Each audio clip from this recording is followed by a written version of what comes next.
Well, good afternoon, folks. I just had to jump on here because we're getting all this news that Wells Fargo has suspended personal lines of credit, equity lines of credit, and the phones are blowing up. This is what they did before the crash of 2008. You're going to see all kinds of news now. It's not related at all to what they did in 2008. This is a whole different animal. Wells Fargo got in huge trouble back in 2018. They got spanked and put in bank jail by the feds. The reason was they were creating a whole bunch of fake accounts in other people's names. Wells Fargo was playing dirty business.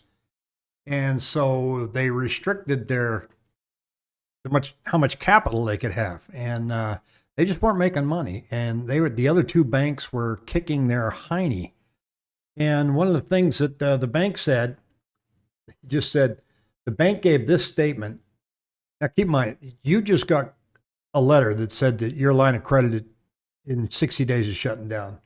In an effort to simplify our product offerings, we've made the decision to no longer offer personal lines of credit as we feel we can better meet the borrowing needs of our customers through credit card and personal loan products.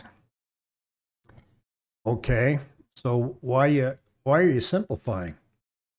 Why are you cutting off my personal line of credit? And in the FAQ section, it said this may affect your credit because it's going to show up as a closed account, closed by the bank, not closed by you. It affects your credit rating. Kind of unfair, isn't it? Now, why doesn't it relate to 2008? Well, 2008, they were kind of the king of the no qualifying loan. So they were putting out all kinds of bad loan products, and they were starting to get stung. And they saw that not only was that hurting, but they saw that everybody was using their homes as an ATM machine.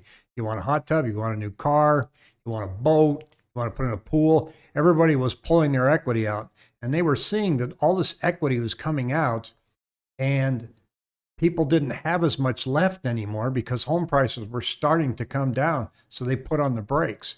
But they're putting on the brakes for different internal reasons now, not because you, the homeowner, are taking too much money out of your house. What's happened to them is back here, it says, the move is a strange one given that the banking industry needs to boost loan growth. People are not borrowing money, consumer loans. Wells Fargo cut out all kinds of different car dealerships and got out of the auto loan business. After a burst of commercial lending during the early days of the pandemic, loan growth has been harder to muster. Corporations have used money raised in stock and debt issuance to retire bank credit lines, and consumers stuck at home had fewer reasons to use credit cards.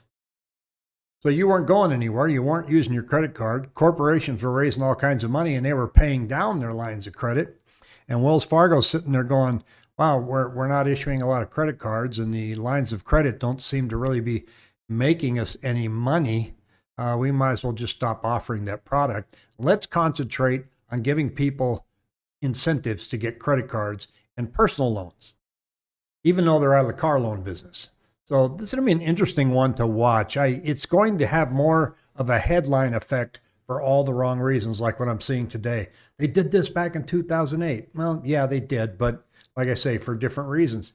So watch the news this week. Like I always say, there's a little devil in the details when you start reading. Wells Fargo doesn't disclose how many customers use the credit line that it's eliminating. It had $24.9 billion in loans in a category called Other Consumer as of March, which was 26% lower than the earlier period. One customer said the change is prompting him to switch banks after more than a decade with Wells Fargo, a Portland, Oregon programmer. So he's had it. Says I've had this loan of credit. The loan of credit was anywhere from $30,000 to $100,000, and you could tap into it at any time. And they just put the brakes on it. So they're going to offer you more products. They're going to offer you probably more short-term personal loan products versus a 20 or 30-year line of credit on your home. So don't sweat. This does not mean the housing market is dying. It does mean that banks are kind of having some struggles now. They have too much cash.